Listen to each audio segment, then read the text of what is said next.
Stand by to launch FanStream Sports. 3, 2, 1. Let's start. Hello, sports fans. Welcome to FanStream Sports. Nothing but pure sports. This is the JP Show. JP, it is so good to hear you back on the air. Stand by. Now, here's JP. All right, welcome into a Football Friday. Here we go. It's still Football Friday because the Bucs are squarely in the playoff hunt. We will preview the big Chargers showdown. Been doing a lot of work on that this morning. I don't think it looks very good, Timmy. I don't think it looks good for the Bucs. The injury list is long and distinguished, as we've mentioned many times. 20 players. Yes, 20. Is it 20 now? It's 20. I counted this morning after Thursday's practice. There's 20 players on the injury report. Like, who's really practicing? Like, nobody. It's that time of year, and we'll see if the Bucs can somehow find a way to put together a great performance against a really good Chargers team. So we'll get into that. More Rays rancor. Rancor's a great word. Doesn't get it used enough. It's more Rays rancor between the Rays and the county. The county had a work session yesterday. I've got some inside information on that we'll share with you as far as what the county may be thinking. So we'll touch on that. Maybe talk a little Rays on the field baseball. The players are starting to show up and sound off on playing outdoor baseball. Ryan Pepio had some things to say, so we'll hear from him. The Lightning last night were fantastic. I want to get into that game as well. Big game. Lots to get to. NFL, Belichick, my whirlwind tour of Tampa Bay sports yesterday. All that coming your way. Good morning to you, Tim Ham, in our Dallas affiliate. What's up, partner? Good morning. Yeah, you made the rounds out in Tampa, didn't you, with the media current happenings and appearances and all of that, talking to some high-end college football contacts there. Yeah, it was a really interesting day yesterday because we were out at the Pro Cup. Hope you enjoyed that show. And chatting with a lot of fun people out there. Bobby Sura, we're gonna get him on the show coming up hopefully next week. They're playing a lot of golf during the time of the show, so we'll have to pop up with him next week. And some of the other folks we met out there. Talk with Pat Mahomes Sr. for a few minutes. So yesterday, I talked with Patrick. He's out of Mahomes. jail, huh? Yeah, probably with Patrick Mahomes' dad. And we were all chatting. It's kind of a big conversation in the Champions Club there. And he was sharing some stories about, hanging out with Taylor Swift and all that. So that was fun. Robert Blevins is the guy that bankrolls the Pro Cup. He's a huge Alabama booster. And he was listening to our show. He was sitting right next to me in the that's who that was, huh? Yeah. So he was sitting next to me yesterday. And he listened to the whole show. And when we got done with the show, he says, "Hey, the live stream podcast you doing there, her podcast is getting real big." So we struck up a friendship, and I chatted with him for a long time yesterday, and his family, great family. He's a big Texas oil guy and a huge Alabama booster, one of Nick Saban's best buddies. Yeah. So he was listening very interestingly to our college football conversation. We were talking obviously with Coach Zimroth about NIL and how to fix all these things. So we had some great conversations about that. And obviously, he's a big money booster, very much on the inside of what these NIL deals are all about. So we talked about some of that stuff, and it was fascinating. And I told him, I said, well, I'm going over to Tampa to talk to your head coach, Kalen DeBoer, for a little bit. And I did get some time with him, 3 or 4 minutes to chat with him one-on-one. I said, Robert sends his best. And it's like, yeah, keep sending that money.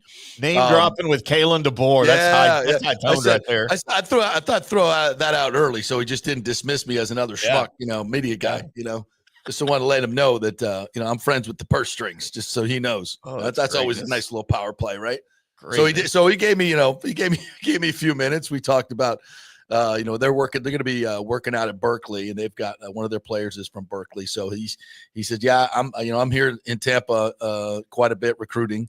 So it's good for them Alabama to be here, and their guys are playing, and chatted a little with him about, what happened to Florida State last year and what happened to them, and he said, well, it's a little different. He would even admit that it's a little different.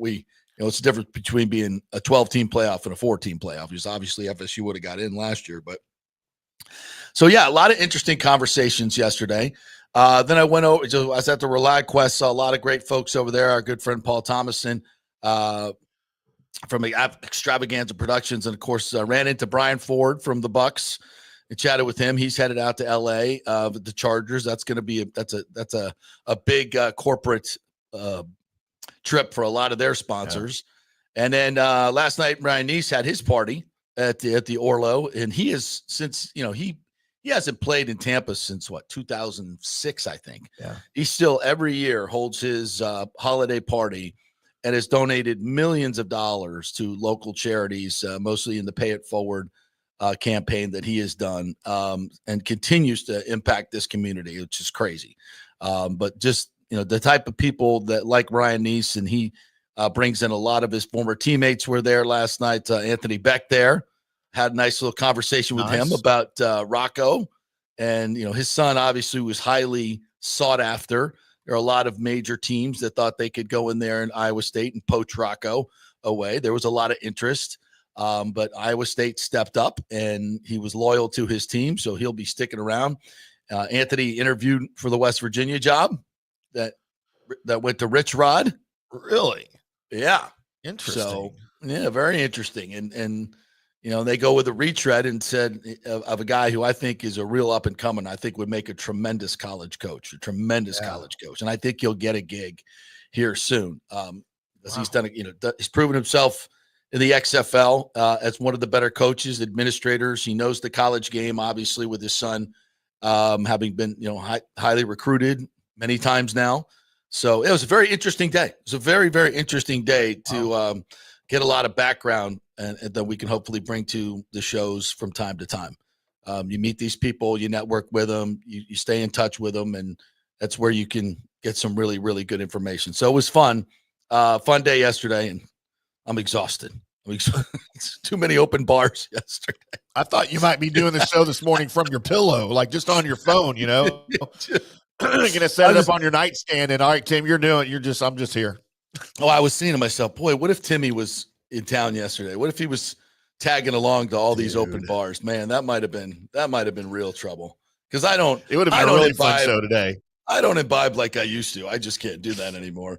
Plus you got to be responsible, right? Be responsible. Yeah. We got mouths to feed, right? So it was fun. It was a fun day, and it's days like that I just really enjoy, what we get to do for a living and how blessed we are, to be able to talk to these people and get time with these people, and that they give me time, and I can come to the show and bring you some insight to some things. So, and one of the things I picked up from Kalen was, this is, even though the fan base is a little bit disappointed in Alabama, that he's, this a game they're taking quite seriously, and it's a springboard to next year. Yeah. With Milroe coming back, his quarterback, this is, something where they use these practices to get better. Now, I'll say this about him and his demeanor. He didn't seem like he was having a whole lot of fun. It's the first time I've ever met him. I don't know what his normal disposition is, if he's a joyful type of guy. I've seen him in a lot of different settings. He didn't seem like he was, having a really, that's probably been a tough week for him, I would imagine, with, not getting into the playoff. The fans expect so much more at Alabama. They have to, recalibrate their expectations of whatever year will be. So you could see that dude is stressed.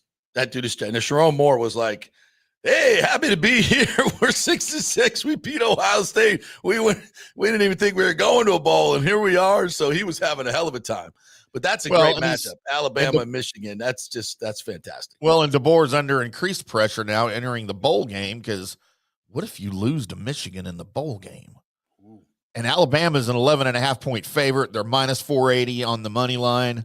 Michigan's plus 360, and that's, we'll swing here a little bit before the game, I'm sure, one way or the other, based on who's getting the money. But, that's even more, to me, that's more pressure.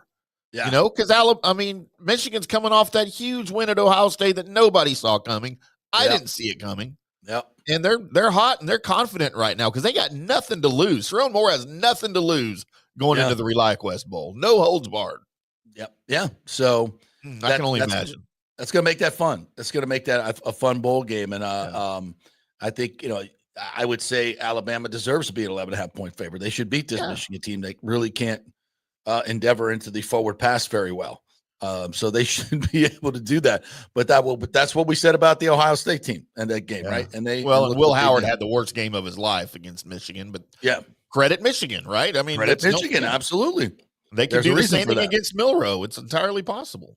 Yeah. So, all right. So let's get it rolling here and jump right into this Bucs Chargers game. And by the way, a little bit of breaking news. And I know there's some scuttlebutt going on Twitter about Odell Beckham Jr.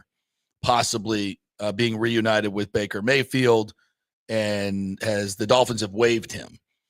I don't know how I feel about that, to be quite honest. I haven't really watched him play this year. I don't know how healthy he is. I don't know how good he still is. I saw some flashes last year. I really haven't watched a whole lot of Dolphins football this year. But he brings something that the Bucs really don't have, and that's another experienced receiver who's been in big games, won't shrink in the moment, but is also a huge personality. Will you bring that personality? Is this a Deshaun Jackson situation? My sense is that he's grown up a lot, and it wouldn't be a Deshaun Jackson type situation, which I think was so distracting to Jameis Winston. I just don't know, and I'll be interested to see what the Bucs do here, because I think there is a definite need. I think there is a need. Trey Palmer has not stepped up.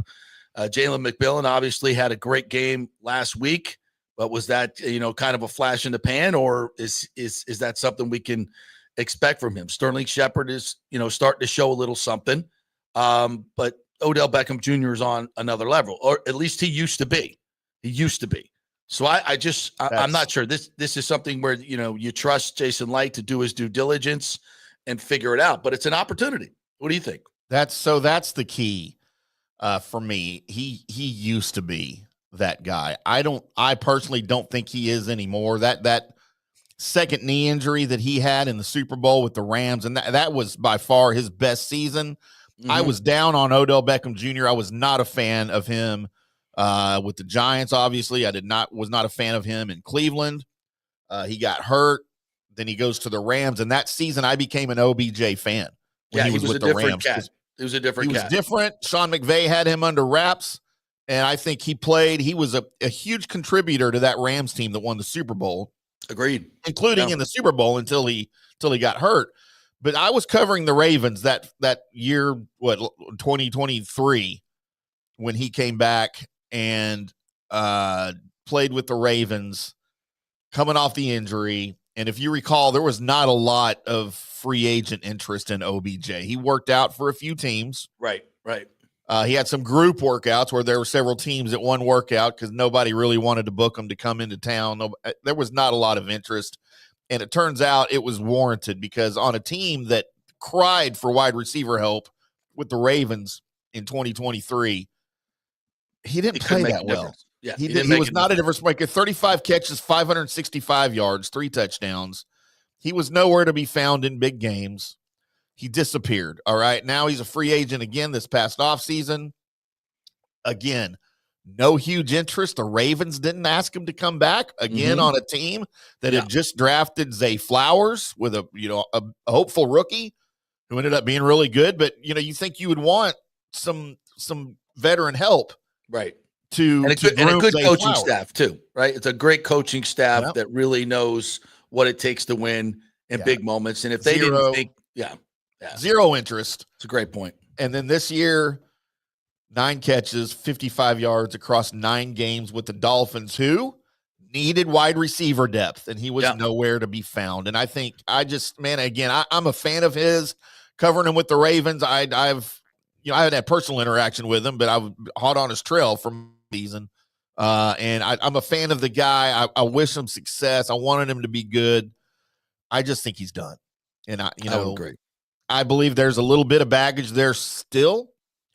It's one thing to go out and get and I would consider OBJ a retread at this point. Sterling Shepard was a retread. I think Sterling Shepard's giving you a little something. Now, every wide receiver for the Bucs is hurt, including Sterling Shepard, who didn't practice this week. Exactly. Raheem Jarrett didn't practice, or he's been full practice this week.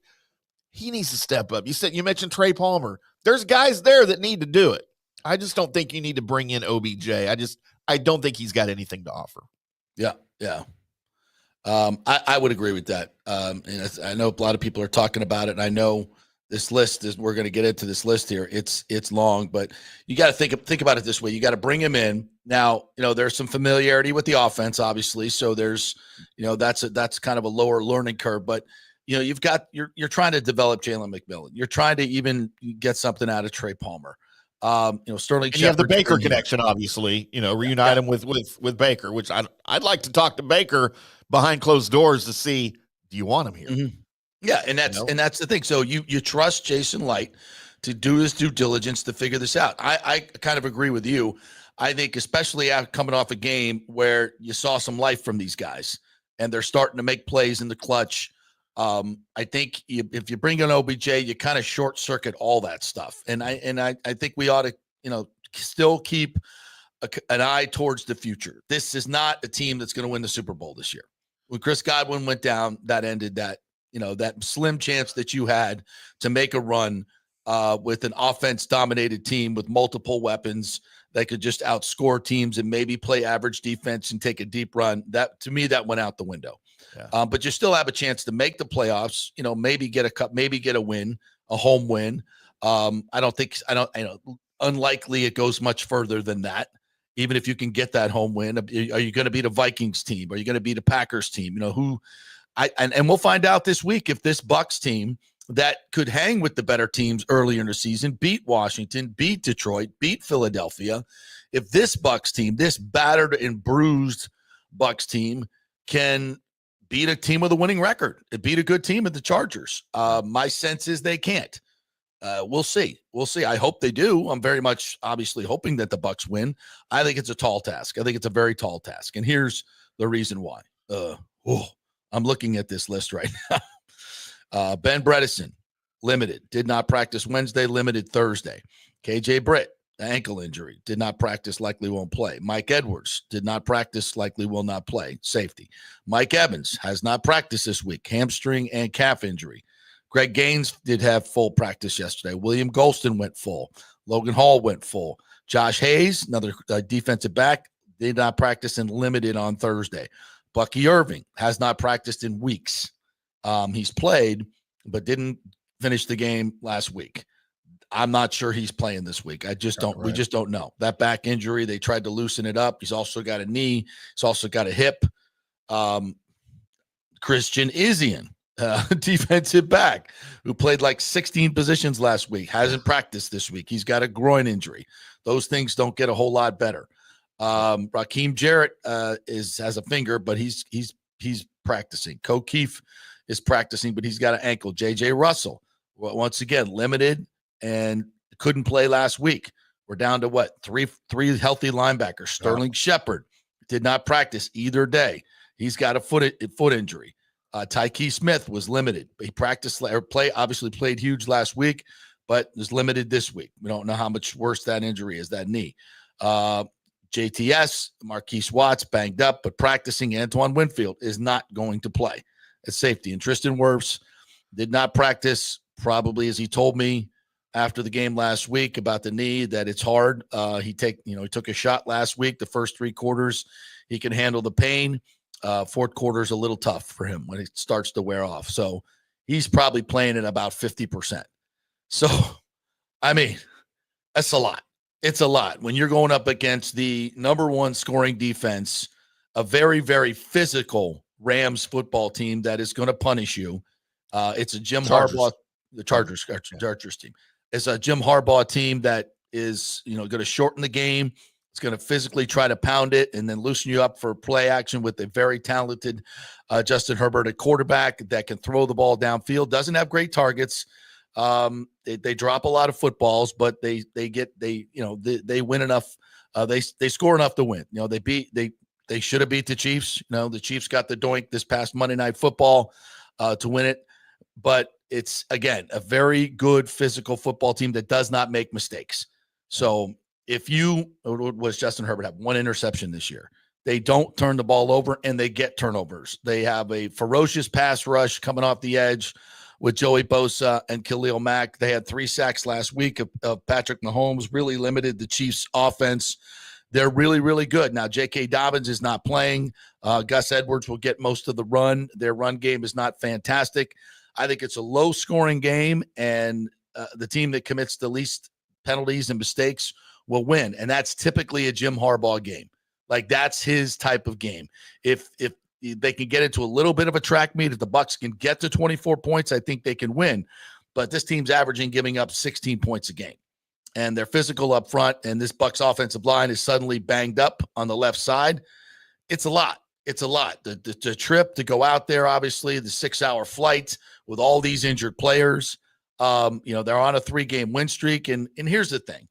Guys can see the schedule. They can see the schedule, and they know, if this one doesn't go their way, they still got 3 games left that they should win that will most likely give them the division championship, in my opinion.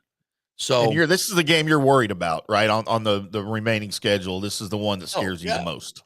Absolutely. Yeah. For so many reasons that I just mentioned, now, is there a pathway to victory? Absolutely. Absolutely there is. And it's about making a couple of explosive plays. I mean, look, if, for some reason Trey Palmer gets deep on you and beats Derwin James and you can get a couple cheapies, well, that's huge in a game that's probably not going to have a whole lot of scores. You can get a couple cheapies. You can, don't count on getting a pick 6.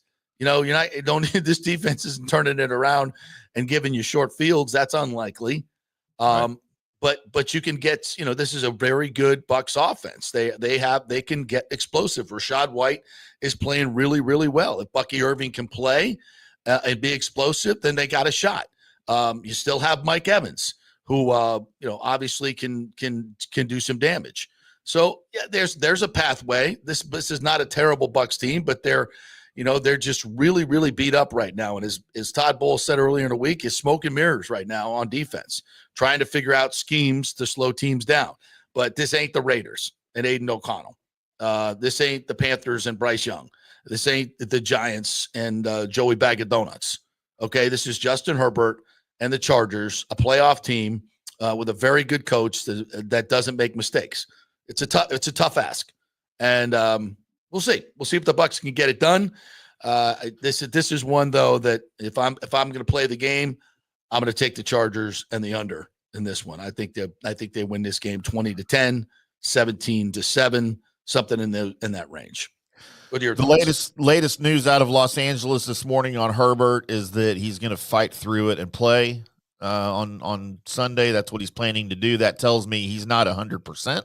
Yeah. But he's still a pretty cerebral quarterback, even with his physical elements. Again, you mentioned he's only thrown 1 touchdown this season, or 1 interception this season to 14 touchdowns. The guy's a smart football player, and he's got maybe one of the smartest head coaches now leading him, which is something I think he desperately needed in his career because he had so much instability since getting drafted. But for the Buccaneers, to me, it's 2 very equally matched teams. If all things are equal, injuries and all of that, it could come down to which team plays the smartest football. And for me, that arrow points towards Los Angeles because let's face it, Baker's the gunslinger. He doesn't always make the best decisions. And in a game like this, you have to have your quarterback play smart football. You cannot give up possessions. You can't give away possessions, which means no turnovers. Baker's got to be smart with the ball, which he has not been lately. He has not been lately. And to me, that very loosey-goosey. And this is the kind of game, the low-scoring games, where if you give away a possession late, give away the ball late, that could be the turning point of the game. And to me, this just screams either a late interception by Baker in the 4th quarter that sends the Chargers down the field for a field goal to win the game or a touchdown. See, to me, that's the kind of game that we're looking at here. They've got to be very, very careful. I agree 100%. And some of our commenters are in on this, and I make some good points here. Jew Jetson says, sit Bucky, let Tucker loose.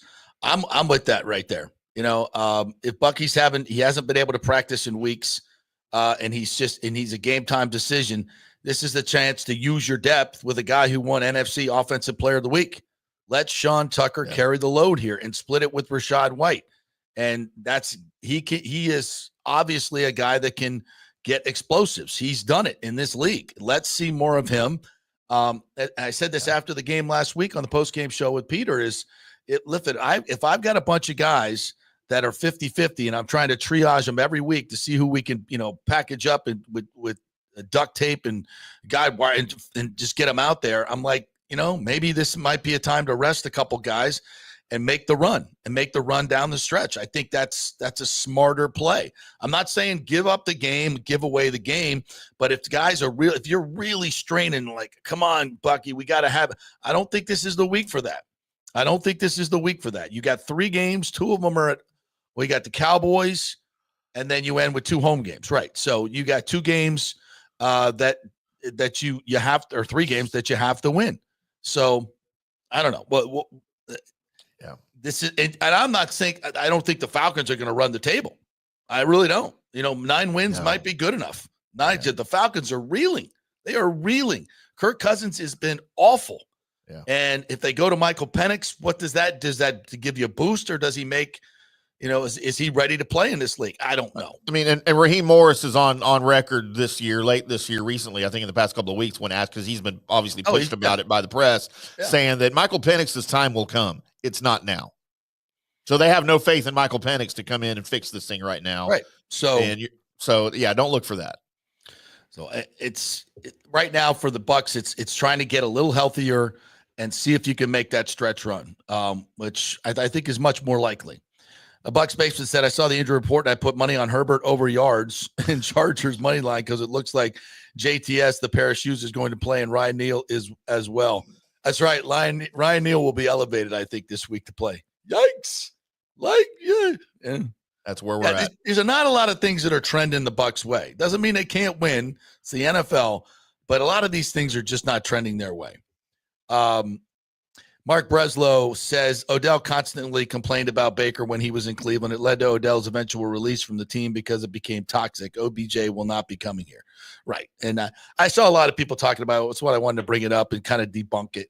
I don't see it as a positive in every way. Nathan Elliott chimes in, says, yeah, OBJ's father ragged on Baker and there is zero love there. Back away. Yeah, I would agree with that. San Francisco will have a linebacker available soon, says Rick. Did you see that last night? Devondre Campbell walking off the field, asked to play. He said, no, I'm good. Yeah, I had that here on our list to talk about they tried to put him in the fourth quarter. He said, no, I'm good, and walked to the locker room. And after the game, Shanahan said he didn't want to play. Yeah. That's all he's got. How about that?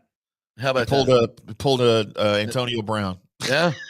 Not as dramatic, though. No, he needs to work on his drama a little bit, but no, it's just a simple walk off the field, say bye-bye. And I just, I don't know how he comes back, and as desperate as we are for linebacker play. And, he's the guy that's been out there playing. And then who came, forgetting the player's name that came back from injury. They're 49ers linebacker. Jesus. Greenwall. Brain fart. Greenlaw. Yeah, Greenlaw. So now you're not going to play. We need you. No, I'm not here for it. I mean, these guys obviously you're under contract. You're getting paid. And who's going to want you after you quit on your team? Like, who's going to want you after you quit on your team? Didn't work out well for AB, if you noticed, by the way. Yeah. He probably thought somebody would come get him, but that really hasn't worked out. No. As Michael Sorgo said, we need to focus on a defense, in my opinion. Yeah, listen, it's not like the Chargers are a juggernaut offensive team. And it's more because I think Harbaugh just likes to play it close to the vest. But Herbert, if they need to get in the shootout, they can play that way too. I don't know if they have the receivers to do it as much. Quentin Johnston has had a lot of drops, but he has his moments where he can be explosive. Stone Smart, their tight end, it's come on. Which, by the way, great name, Stone Smart. Can you be smart when you're Stone? I don't know. Love that. McConkey has, he's been good, but he's been nicked up as well. Didn't play last week. Might be able to play this week. Josh Palmer's kind of stepped up, but that's not a group of receivers that puts fright in me, especially if McConkey can't play. Could the Bucs win a 13-10 game? Yeah, they could. But their defense is just, it's not that good. As much as the last against the Raiders, they held them to 14 points. Meh. And they made a couple plays at the end, but this defense is still not great. And against Justin Herbert, just obviously got a cannon for an arm, very talented player. It's more likely than not that this would be a game where the Chargers actually score a few more points. So I hate to say it, Buck fans, but in our little Bucs Chargers preview here, this is not a week to be betting on your Buccaneers, in my humble opinion. No, cross your fingers, and it should be a good, close game. And again, it's going to take a little bit of luck, I think, on the Bucs' part to get this one done, though. I'd like to see him get through injury-free and be able to reset and get ready for the Cowboys. I think you're right the first time. Yep. And we'll be getting into that game, obviously, next week. All right, quick break. We're going to come back. We got some Rays stuff to talk about. Some very interesting happenings yesterday. And a key question was brought up. Are the Rays really spending the money that they say they're spending? Are they really doing the things they're supposed to be doing to move this process forward? And if they are, why not show everybody how much you're doing? It's an interesting question, and we will delve into that when we come back and what that means for the future of this deal.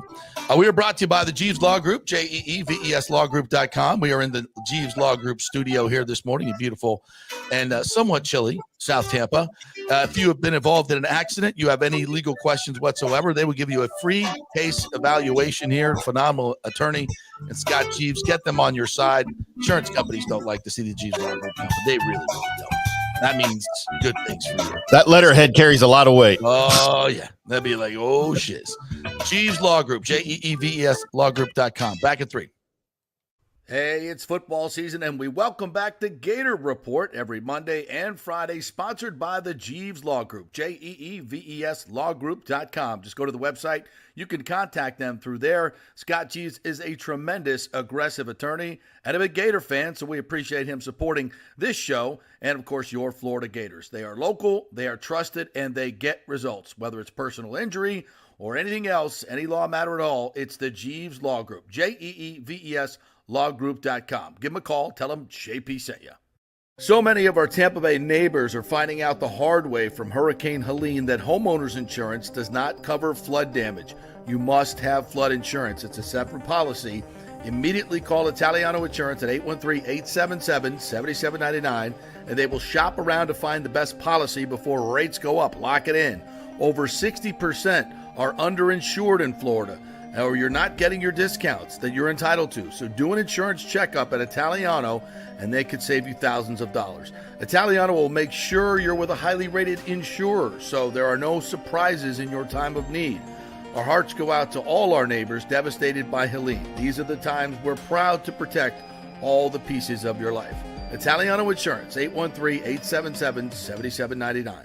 Old Hurricane Helene put a hurting on Tampa Bay, and for many of you, the rebuild will be a long process. You must beware of unscrupulous contractors offering up quick fixes for incredible prices.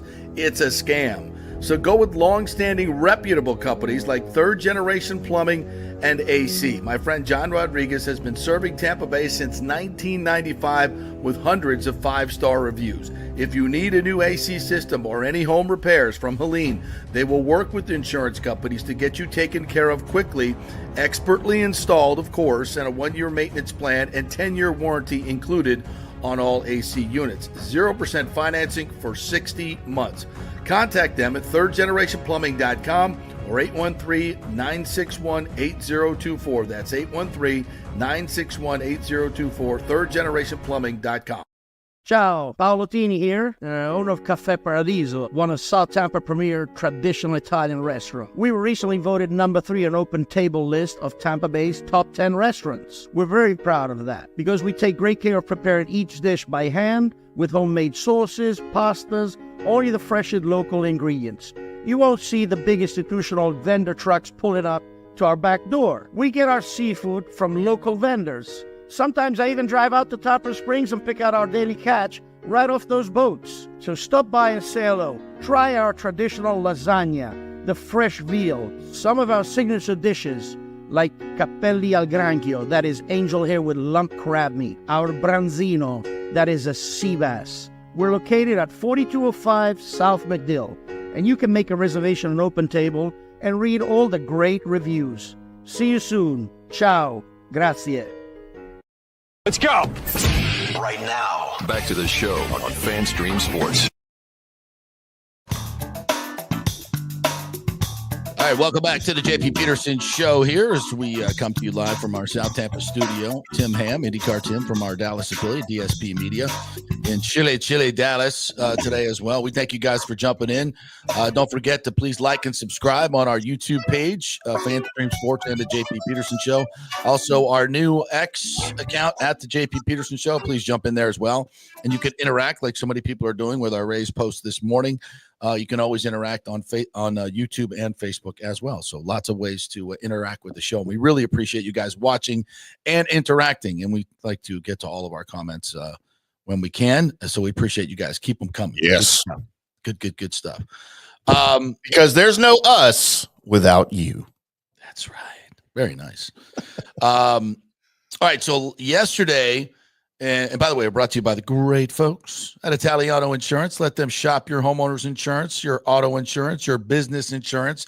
And don't forget, you got to have flood insurance. You got to have, even if you're not in a flood area and your mortgage isn't requiring it, make sure you have flood insurance. I don't need to tell you the importance of that after these two hurricanes and so many people that didn't have it could not get their homes fixed. It's a huge deal. So make sure you have flood insurance and get it over there at Italiano Insurance, 813-877-7799. All right, so this is the Rays stadium portion of the show. Just believe me, folks, we don't love talking about it all the time either, but it is the biggest story in terms of the Major League franchise, and it is a clown show. It really is a clown show. So yesterday, Pinellas County, in preparation for their vote coming up next week on the 17th, on Tuesday, to approve the bonds, did a workshop. And there were a lot of questions that were asked. Aaron Parsegian over at Channel 10, I thought, did a really nice job kind of wrapping that up. And one of the questions that Commissioner Latvala asked is, this $50 million that the Rays say that they have spent on design, there's a $100 million loan, $110 million loan, I believe, from Major League Baseball. Like, is that been deposited? Where is that in terms of it? All these things that the Rays have to do before the county is supposed to approve the bonds. Contractually, they're supposed to show that by the March deadline. Okay. And contractually, the county does not have to approve the bonds or get the bonds done until that March deadline. So all the stuff they're doing now is stuff to just be ahead of the deadlines and be able to get things going. But it takes two to tango. In this case, it takes three to tango. It takes we got a threesome going. Complications ensue. So I got to pay for those things. It's good. It's not as easy as a twosome, right? There can be benefits, I'm told, but it's also could get a little uncomfortable, as we see here. So the city has approved their bonds. They so-called called the bluff. And the county is continuing to beg their partners to, show what they're, and I think this is the reason why the county is asking these questions, because many of them believe that the Rays aren't doing it. They're not, that the Rays are, I think many of them feel that this is more about the land deal than it is getting a stadium deal. And I don't think they feel the Rays have the appetite to get the increased costs that they agreed to, by the way, that they agreed to in writing. Everybody wants to hold the county's feet to the fire, and they haven't done anything or missed any deadlines contractually. It's the Rays are the one that want to back out of the deal and have said so publicly many times because of the cost overruns that they originally agreed to pay. And by the way, within the negotiation, the reason that the Rays got the acreage, the 66 acres, at a dirt cheap price of $50 million up front, $50 million in 20 years, and it's worth anywhere from, depending on who you believe, $500 million to over $1 billion. The reason that the county and the city signed off on that, part of it was because the Rays agreed to the cost overruns, and the county and the city did not want to pay or be in position to have to pay for the cost overruns. As we heard from Richie Floyd from the city commission that came on, he said, that was the only part of the deal, really, that the city was going to hold the Rays' feet to the fire. And as soon as the cost overruns appear, they don't want to pay them. And that's not the way deals work. Yeah. And to point the finger at the county commission in this regard is ridiculous. So I think the county commission also wants to call their bluff. But even if they, and here's another thing, everybody kind of believes that if they approve the bonds, that the county does, that the Rays will not get the development rights if they don't follow through in the stadium. Well, that question was put to the county attorney in one of the meetings, and he said the answer is unclear. So, yes, he says the answer is unclear. Many think, oh, well, they won't get the development rights. But, and I know it's counterintuitive, but the way these agreements are written, and if the county attorney says it's unclear and the city attorney says it's unclear, there may be a pathway here because all of these agreements are separate from the stadium, the redevelopment agreements. There may be a pathway for the Rays to back out of the stadium and still get the development rights. And people aren't talking about that. And that question was asked and answered. And it was answered in a way that stuns me. How do you know? How is it that unclear? I think they know that they can get the development rights without building the stadium, and they don't want to admit it. That's to me, I don't know how an attorney who did the deal can sit there and say it's unclear. What I guess that means is, yes, they can, and we'll have to fight it in court and let a judge decide. So I would keep that in mind. But the bottom line is this, once again, the Rays are asking the city to come in and show us what they've done. We want to see receipts. And it's my opinion, they haven't done it. They haven't done it. And that's why they're not showing their cards. And that's why they're not going to show as John Romano, something we finally agree with, is he put in his column today, that the Rays should go up there on Tuesday with their PowerPoint presentation and show the county how committed they are to building the stadium. If you're committed to building the stadium, then do it. Why not show up and go, here's the money that we've spent. Here's the receipts. Here's where we got this from Major League Baseball. This is how we're going to finance it. This is our plan, blah, blah, blah, blah, blah, and run it all out. And we want to see receipts. Prove it. Trust but verify.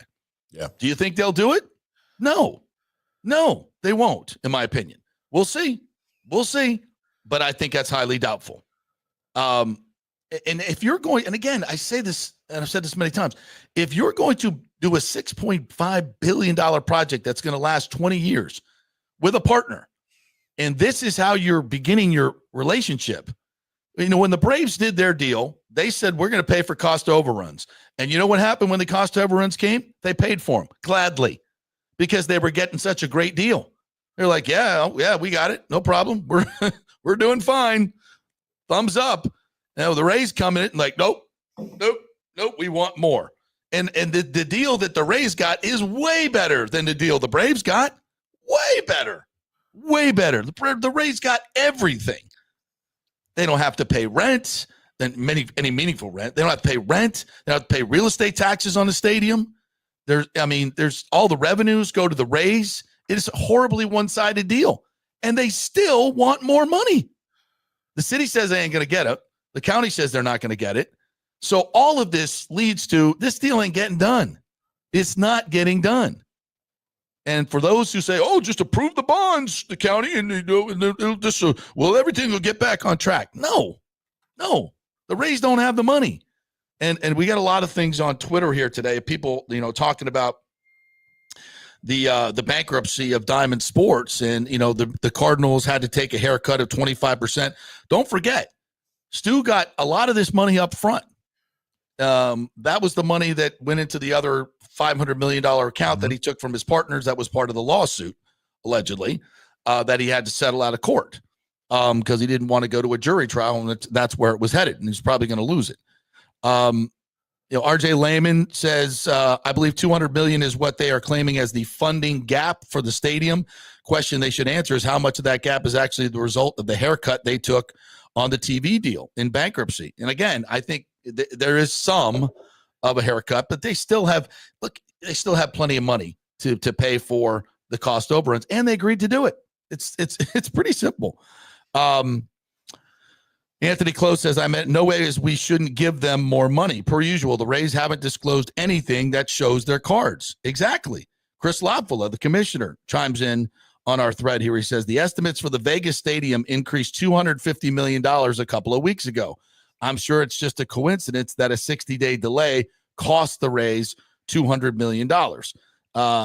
Basically saying that, the rate, let's prove that the cost overruns are $250 million or $200 million.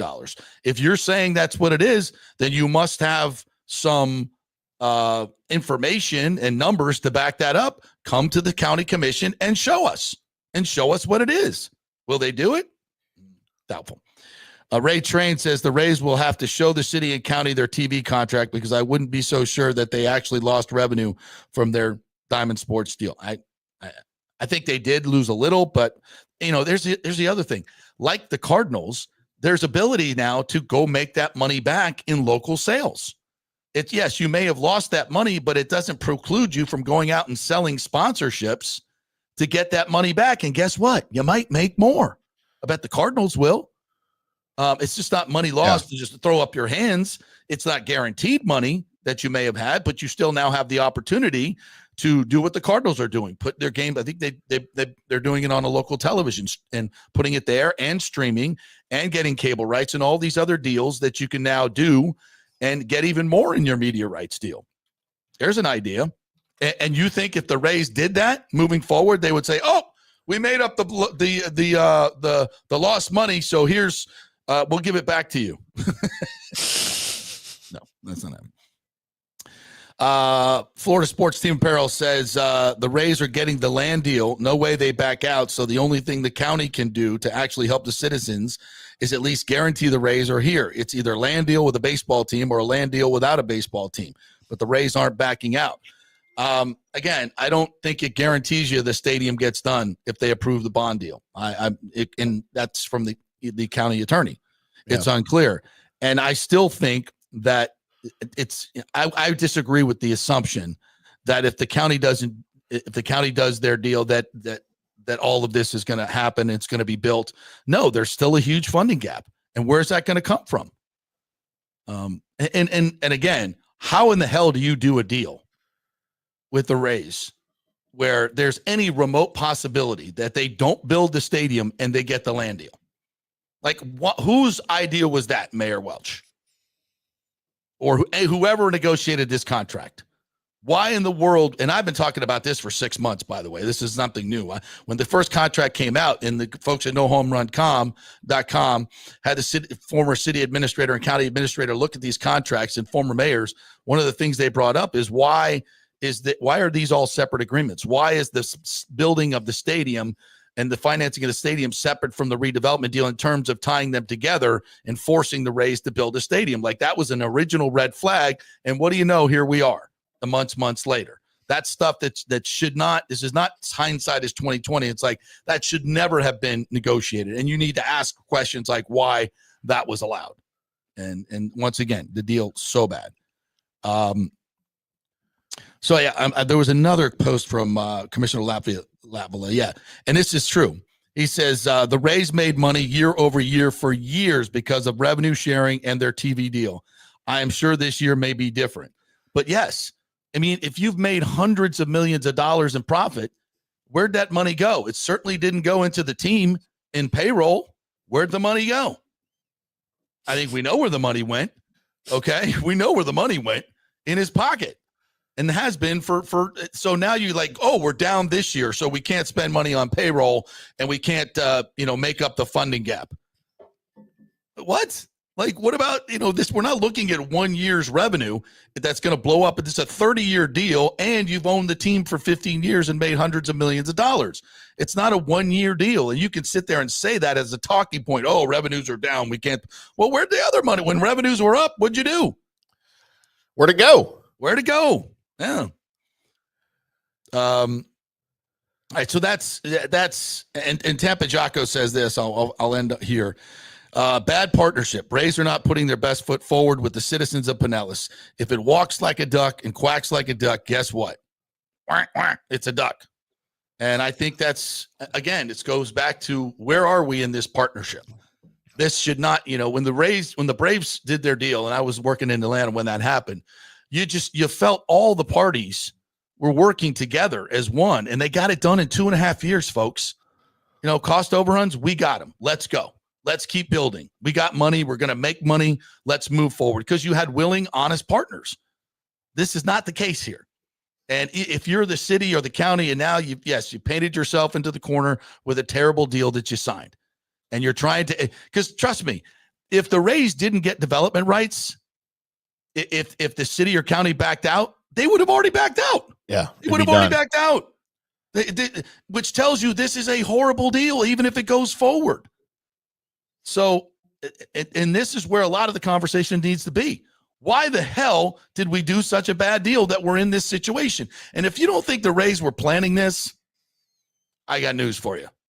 I don't, and I've told you this for months, I don't think they were ever planning on building the stadium, ever. Seems like an elaborate ploy, doesn't it? Yes. And it's playing out.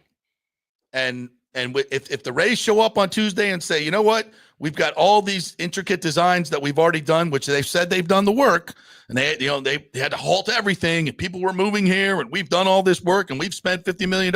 See the receipts. Shouldn't be hard. Let's see the work you've done. Get up there with a PowerPoint and do it. Insane. So, all right. Any other baseball news? In terms of on the field stuff, Ryan Pepio was in West Tampa yesterday, handing out equipment to little leagues and doing a great job getting into the West Tampa community, and it's going to be great to see maybe the Rays players doing more of that in the Tampa area. And the Rays players have always done a great job getting out into the community, and no problem with that.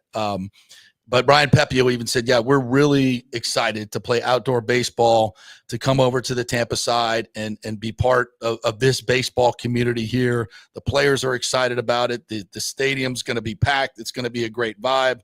And that's, I hope we can get past all this stadium stuff and start moving into the positive talk and the positive energy of what this is going to bring.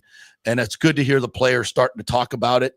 And I know they're excited about it. They're excited about being in that new Yankee clubhouse that they built, which is so much better than their crappy clubhouse at Tropicana Field. Isn't that awesome? Yeah. I mean, truth, it is what it is. And so they'll get to share that great, quote, minor league clubhouse that the Yankees have built for their players. And they'll get the benefits of that. I was over at Ray J yesterday and just peering across at the stadium and the big Yankee banners that are there. They're going to make it, very Ray-ish. They'll make it. I can't wait to see how they rebrand that thing. Yeah. And I don't think that I just hope this doesn't, devolve into some pissing match about, we need to leave our Yankees banners up. I don't think that will happen. That doesn't sound like something that the Yankees would do. They're better than that. I hope. And I don't think, given what we saw from Hal's statement about how open they are to helping the Rays and helping Tampa, and how his family and his father and his family have always been a huge part of this community, and whatever they can do to help out in this situation, they'll be happy to do. That doesn't sound like something that's going to happen. So, in terms of, devolving into, we're going to leave our our banners up and all this. No, I think the Rays will cover their signage and like they should, and make it a nice home field feel. I think it'll be great for the fans. Yeah. We talked yesterday, we confirmed through some viewers that made us aware of this, the Wander Franco trial reset for June 2nd. As I did a little bit of digging, that's out, everything's out there now. Why? Apparently they're missing over 30 witnesses to all of this that could not be wrangled up in time for the December 12th date. So, of course, Wander Franco is due to stand trial for charges of sexual abuse, sexual exploitation against a minor, and human trafficking. All of that could result in a sentence of up to 20 years. The judge in the Dominican Republic ruled that key witnesses were not located in order to meet the December 12th deadline. Of the 36 witnesses scheduled to testify, only 3 made it to the courtroom on Thursday in Puerto Plata. Yeah. Huh. What are the chances of them showing up in June? Yeah, not so good. This is interesting, though, I thought. So, yeah. Missing witnesses. It sounds like it's an episode of Perry Mason I've seen about 100 times. Yeah. And you think that has anything to do with gang activity or paying people off or paying witnesses not to, I hate to, to ascribe such nefarious behavior to people in the Dominican Republic. I think, that stuff happens here in the United States. So, I don't think, I've always thought this. I'm like, how does a guy that has that much money get prosecuted in the DR? I mean, history has told us that just doesn't happen. And I'm not talking about whether he should or making, we all know what we think happened. We all don't know the facts of the case. We're not there. We have no idea. He deserves his day in court. Mm-hmm. It doesn't look good for him. His behavior, it is what it is. But I don't think he's going to get convicted. And at that point, what does Major League Baseball do? I think there's going to be a long suspension, but at some point, they're not going to be able to get out of that contract. And Stu's going to have to either trade him or pay him. Right. $160 million. Which I think this year it escalates to $8 million. So wasn't it just like, it wasn't even a full season into his major league career that they threw a bunch of money at him, right? Wasn't it like an 11-year deal? Yeah. 10 or 11 years? Yeah. Yeah. A 10-year deal, $160 million, I believe. God. Yeah. Yeah. A couple of comments here. Lonnie Wilkins says, did you see David Sampson say Randy had to buy his own ticket to sit in Randyland when he got traded? Yeah, we talked about that a couple months ago or a couple weeks ago. He had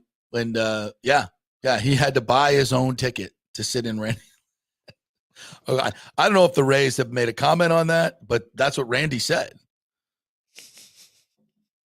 I joked about it. I said they probably made him buy his own ticket. Shouldn't joke about such things. JP, until Stu sells the team, we're never going to get any modicum of spending on the team.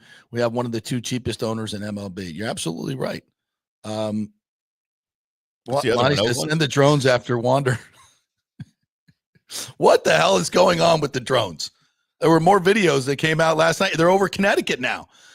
They've also been sighted, by the way, in the UK. Yeah. Over United States Air Force bases in the UK. But nothing to see here. We're being nothing targeted. to worry about. Everything's fine. It's not a threat to our public safety. No. And there was another video last night I'm watching. The drones are spraying now. Yeah. A video of them spraying stuff into the air. Oh, nothing to see here. Nothing to worry about. It's not a biological attack. What the F is going on? The lack of concern for this by our government seems alarming to me. You think? Given what we know now about what our government has been doing, like this should bother you a lot. Like there has to be answers, and they don't give a shiz about answering them. Or again, like I said yesterday, they know exactly what's going on, and they're just not willing to tell us. Well, that's kind of bad as well, don't you think? Oh yeah, no, it's not good either. I'm just saying it's one of those two things. Yeah, and they're both terrifying. Jeff Stutler says the Rays won't show their books because Stu won't be exposed for the fraud that he is, in my opinion. Stu never comes clean on anything but cries they're losing money or whatever his narrative is for the day or week. I agree. He also says, JP, I agree. The attorney knows but won't say. Yeah, he knows. He knows. They'll get the redevelopment rights either way, I think. Yeah.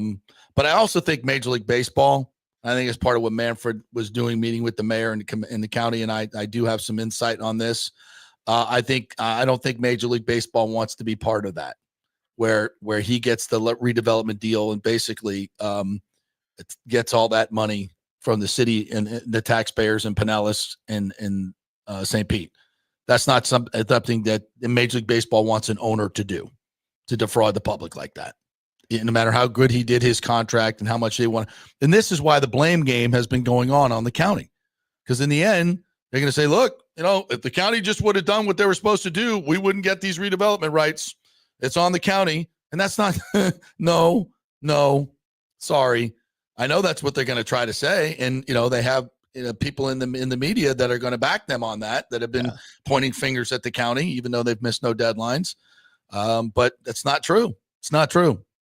Oh. All right. Anything else we need to do on that particular topic, my friend? I know we're going to take a break here. After the break, I've got some interesting Bill Belichick developments with his contract we can discuss. Great. Yeah. I don't want to get into the Bolts last night too. What a game. And some lightning. Yep. Oh. And then I've got an update also on your Ohio State flag planting bill in Ohio. Oh my God, I cannot wait for that. Sharon Moore, we talked to him yesterday and said, you may be going to jail. Your players are going to jail. Felony. He's laughing like, yeah, I don't think that's happening anytime soon. All right, we're brought to you by the Golden Diamond Source, folks. It is that time of year, right? It is the holidays, and you got to go out there and shop, spend that money. Well, spend it with your local companies like the Golden Diamond Source. They are the absolute best at customer service. Whatever your budget is, they are going to have something for you, not try to upsell you. It's not the way they do business over there. It's why they've been in business for over 40 years. Great folks in the community. So let's keep it all local. They have the best selection. They have the best prices, and it's easy in and out. It's not like going to the mall and you got to walk all that way. No, you don't have to do that. You park right next to the store, go in, get the great service, and you will not be sorry. It's the Golden Diamond Source, 3800 Olmerton Road, just about a 15-20-minute drive from downtown Tampa. Back in 3. Stay with us. Hey, folks, let me tell you about Bay Area Modern Medical Center, a very different kind of approach to primary care. Personalized preventative medicine, not a one-pill-fits-all mentality. Christopher Lugo and his experienced medical staff are proactive in looking at issues before they become a problem, encouraging a healthy lifestyle with proper diet, supplements, and exercise to optimize your active lifestyle. Rather than the impersonal, rushed approach, you will be the only patient and will have our full attention. That's new. Getting old is inevitable, but feeling and looking old is avoidable. Bay Area Modern Medical Centers are experts in anti-aging regenerative medicine that optimizes your body's performance in many areas. So call for an appointment to get started on a journey back to full health and a happy life with a new, modern way of healthcare. Call 844-977-3477 or go to BAMMC.com. That's 844-977-3477 or BAMMC.com. Hey, JP here for the Golden Diamond Source. There's been a lot of talk about lab-grown diamonds. Oh, they're just like the real thing. No, they're not. They're not the real thing. They're lab-grown. They're fake. You want to give your honey a fake diamond? Not a good way to start off the relationship, folks. Take my word for it. Get the real thing, and no place better to shop than the Gold and Diamond Source. And remember, if you shop anywhere else, you don't know if it's real. You don't know what you're buying. The Gold and Diamond Source has been in business for over 40 years. Julie and Steve Weintraub, great benefactors in our community. You know it's real. It's the only place to shop. And if you're planning to purchase for the holidays, don't forget to take advantage of our layaway offer at the Gold and Diamond Source. You can reserve your favorite piece now and pay in easy installments, making your holiday shopping stress-free. As always, we offer up to 5 years interest-free financing for just $84 a month when you finance $5,000. It's the only place to shop for the holidays. It's the Golden Diamond Source, 3800 Olmerton Road, always online at thegoldendiamondsource.com. Hey Tampa Bay sports fans, this is two-time LPGA major champion Jane Geddes here. After winning the US Open and 10 other LPGA events, I wanted to try something completely different. So I came right off the top turnbuckle and landed in the crazy world of WWE. And yes, you heard that right. That's WWE. Working for the Vince McMahon as the VP of Talent Relations for the company. Now, though, I want to work for you. Everything I've done in my life, I've done with incredible passion. And now I've turned my focus to leading the best real estate team in Tampa Bay, the Geddes Gordon Group with Keller Williams in South Tampa. If you're looking for a new home, an investment property, or looking to sell your current home, we will give you major championship level service. When you choose Geddes Gordon Group, you become part of our inner circle, like family. So if you're looking for a few golf tips or a golf course view, we're going to stripe it right down the fairway. Call me at 813-485-6808 or go to gettysgordongroup.com, or again, give me a ring at 813-485-6808. Let's go! Right now. Back to the show on FanStream Sports. All right, welcome back to the JP Peterson Show as we roll on this Football Friday. Big dealings, Bucs and Chargers, 4:25 on Sunday, local time. Wish I was heading out to LA to watch that. Get there at SoFi Stadium. Have you been to SoFi yet? I have not, man. That's one that I want to get to too, because I'm for some reason I'm infatuated with that stadium. It's beautiful. Like I just learned that it's not an indoor stadium. Yeah, like, I don't know why I thought that. I mean, it's in Well, LA. it's got a roof. It's got a roof, but it's not air conditioned. In fact, the Super Bowl, Right. It was hot that day, and all the celebs were schwitzing. How do you build a $5 billion stadium and not have air conditioning? It's got the roof, the translucent roof over it. Right. But there's no walls. Like, it's open air under the roof. Right. And I also found out there's like a 5,000 seat arena connected to the stadium under that same roof. Yeah. I say arena. It's not like an arena, but like a stage, right? Like a concert venue or whatever. Yeah. It's really cool. It's beautiful. It's fantastic. It's a great venue, and I'm sure. Of course, the NFL Network offices and studios right across the street from it, right there. Yeah. It's really, man. That's really that whole area. It's right next to where the Forum is. Where that famous horse racetrack. I don't remember what it was called. It was right there where they built the stadium on top of it. And it's just that whole area. In Inglewood's just I've always, since the 70s, sort of been infatuated with it. My dad used to drive me by the Forum, and my dad worked in oil, and he used to do business in LA. So we'd go out there. See the world famous Forum. Yeah. And he would take me by, because I'd want to see where the Lakers played. We didn't have Mavericks yet. They didn't come around till the 80s. So I was a Lakers guy in the 70s, and my dad hated basketball, but he's like, I'll drive you out there. I'll show it to you, Yeah, absolutely. The Showtime Lakers, man, those are one of my favorite teams of all time. Loved them. All right, let's we talked about Bill Belichick yesterday. Mm-hmm. And you and I both agreed we don't think this is going to go very well, but he did the press conference yesterday, and it's happening. It's happening, folks. What did we learn? Well, we learned that he thinks he's committed to UNC. His quote was, "I didn't come here to leave." Well, I would argue that you probably said the same thing right before you took the Jets job. And ask the Jets fans how that worked out for you. Yep. Or for them. Worked out great for you. For them, not so much. But you know what? I also found out his ties to UNC. Did you know he has family ties? I did not know this. His father coached at UNC in the mid 50s for like 3 or 4 seasons. Wow. I don't know if he was the head coach, but he was on the staff. I don't think he was the head coach, but he was their staff there. So obviously Bill lived in Chapel Hill Bill. Yeah. Oh, Chapel Bill. Yeah, there you go. So I looked a little bit into the buyout of Bill's contract with North Carolina, because just like we speculated yesterday, what if a team comes along next season and said, whoever it is, Raiders, NFL Panthers, whoever it is, and says, we're making a coaching change, Bill. We'd like to have you in the NFL. Like, would he stay? Would he go? And then I was like, later after the show, I was like, well, I wonder what the financial implications of that would be. So his contract has a $10 million buyout, which, number one, I was thinking, all right, well, that's not great, but that's not bad. An NFL team would probably pay that if they wanted him bad enough, right? Of course, yeah. However, that changes on June 1st, 2025, when that $10 million buyout becomes a $1 million buyout. June 2025? June 1st, 2025. Before the season even starts. Before the college football season even starts.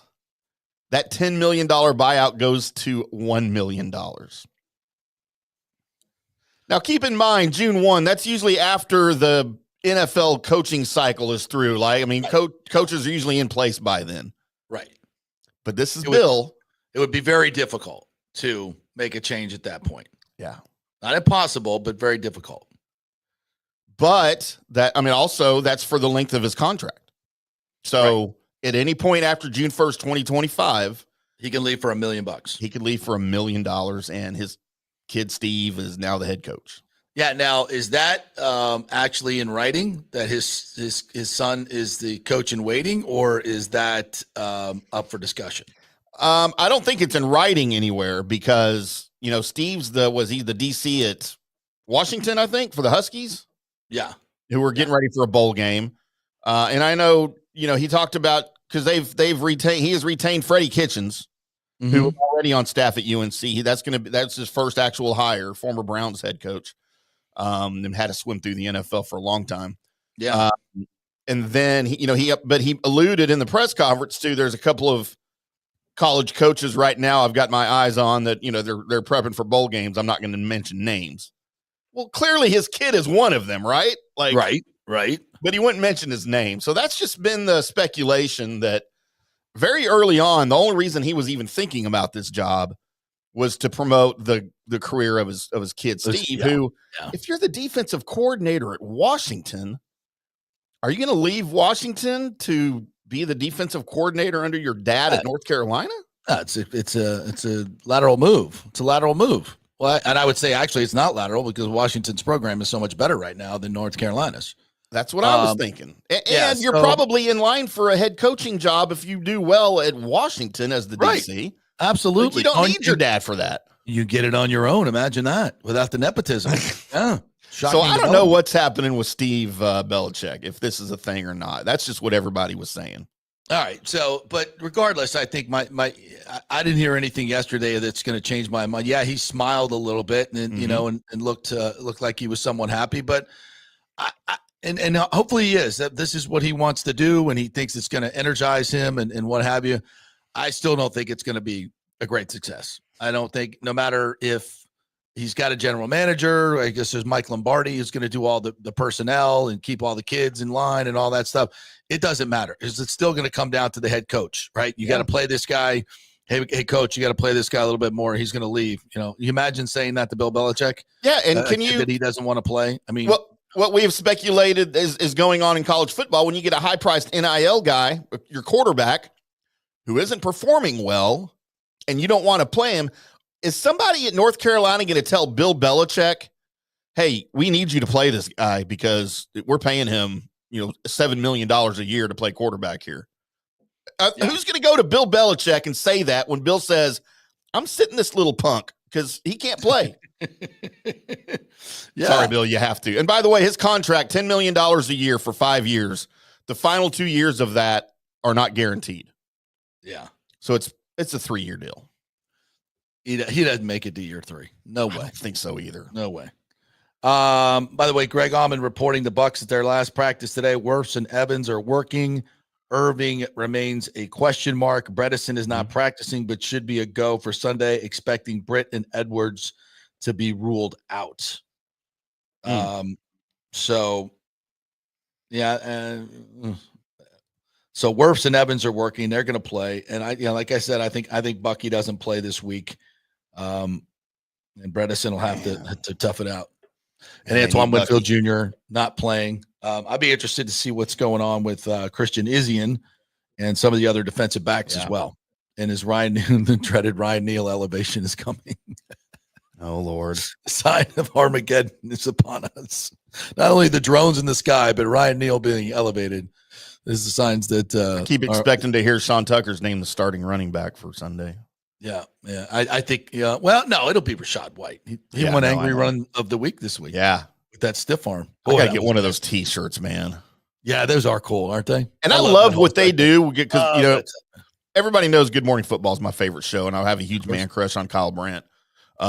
But, their partnership with EA Sports through Good Morning Football, I love how they go in and in Madden, in Madden, whatever's out now, 2024, I guess, after the Angry Run Award is given out that week, they go in and put stuff in the Madden that you can upload for Rashad White or whoever won it that week.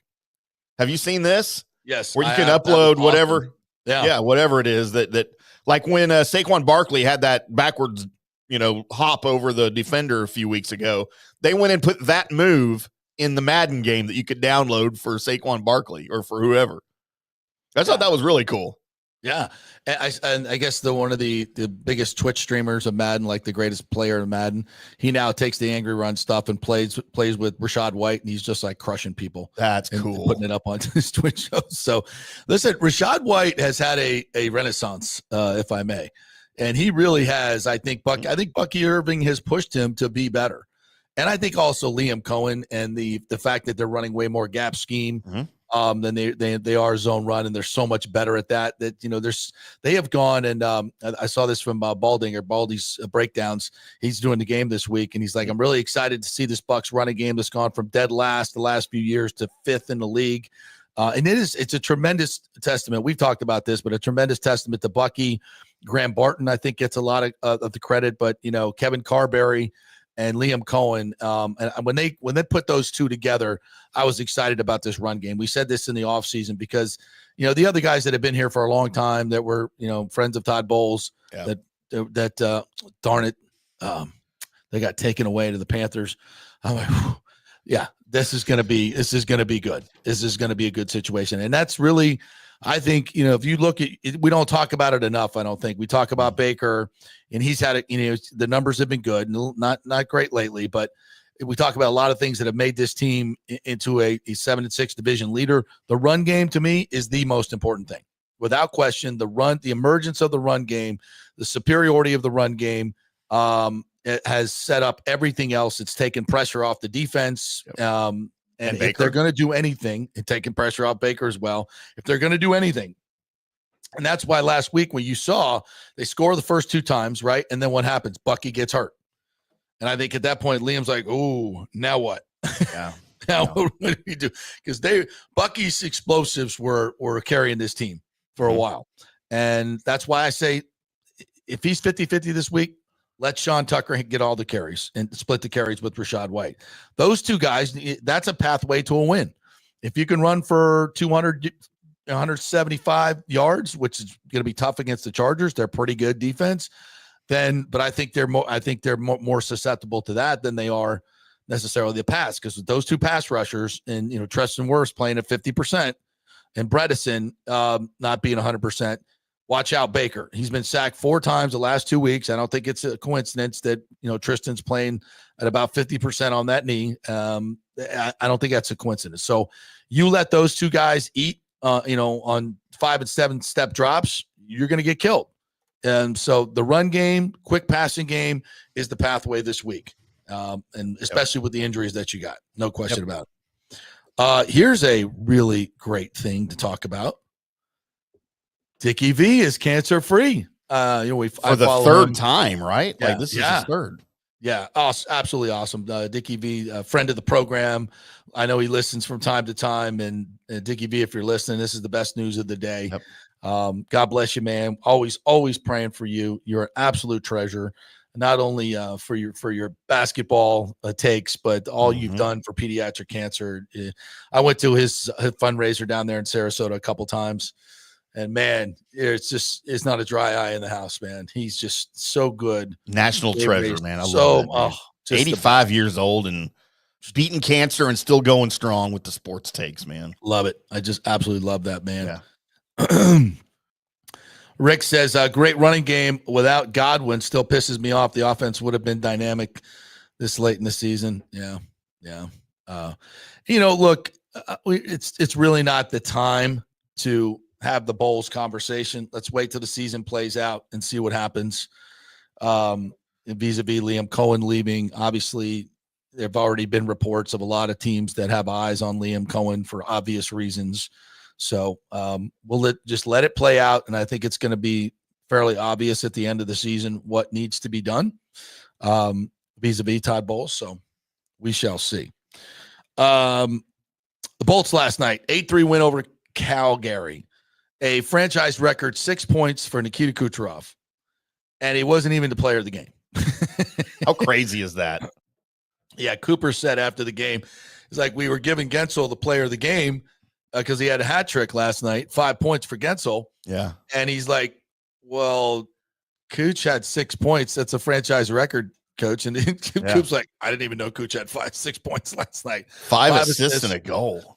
And if you saw the one, they were on the power play and they're coming down for a shorty 2-on-1, and Kucherov back checks and just steals the puck, comes back up the ice, feeds it over to Hagel, I think it was, who scores, or Sorelli scores a power play goal.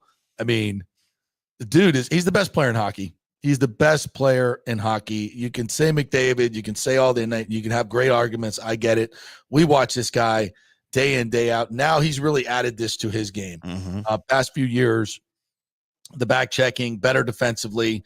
There's nothing he can't do on the ice. He's just, as Cooper said last night, he's just magical. He's just magical. And all of this without Hedman. Yeah, Hedman warmed up, didn't play. JJ Moser goes out in the second. So they're playing with 5 defensemen. For most of the game. And JJ Moser, he said after the game, is very highly doubtful if he'll play their next game on Saturday, I believe, to finalize a road trip.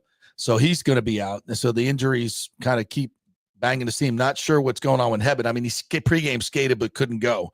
So clearly something's bothering him.